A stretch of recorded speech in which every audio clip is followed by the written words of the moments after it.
Brate, kako kad donosi svoje majke gdje je žena mlađa od mame, a stavlja? Gajzer, brate, ne Pametno, pustite me, molim vas. pametno, ti glava. Ja sam rekao, Ja bi mislio da tu jedna žena, njegova majka pravi za nekoga, molim vas, pa vidiš ti. ne, mlađa od nje. Ja sam rekao da su u stare šerpe pravi najbolji pas. Pa dobro, ne čemu. Bez 24. Bio tako bio pratno dok nas. Od koga?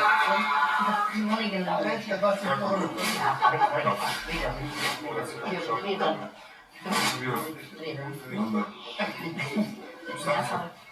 sad, i vezaj šta onda? Da, svašta. Reci, Neću. reci 4 roka. Znam ti dobro. Kaži se velika radost. Ovdje, pokazam. Reci mi 4 roka. Moram ti ovako. Ovo je branternik, šta? Šta sve ne stavim, šta? Sve još loše. Imao što loše. Šta bila smo, ja? Svašta. Reci, Ne znam kako mi trgo. šta se zbunila? Ništa se zbunila. Šta što daš kamenčić?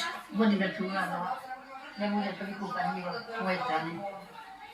Što ti imao što ne znam se? Te se čar. Volim za mene, kada sam pićem. Čekaj, znaš koji ide u malo taj korak Orlić?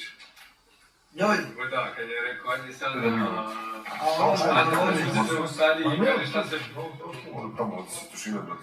idi, brate. Ja vidimo se, momci, uživajte. Ne dirajte mi Milosavu. Brate, znaš ti, ona je hardcore baba. Evo mi sad pričao, ono tu već što se kaže ovdje. Reže, ono što kaže, ja sjedim ko štuka. Molim? Mene sam oto lajke da uzem, ja... Reže, to uče, Ja vežem oni košne stavim. To priča. Stavim nekolici gusta i to. To, ne, bre, ovo. Kaže, Asmin, kako će moja majka to da shvati iz mlade stare? Miliško ti se bude na spavanju. Ovo je sve veleno, brate. Sve nenormalno. Ja više ne sjedim spavam da mi idiotka, brate. Znam da je neki izbode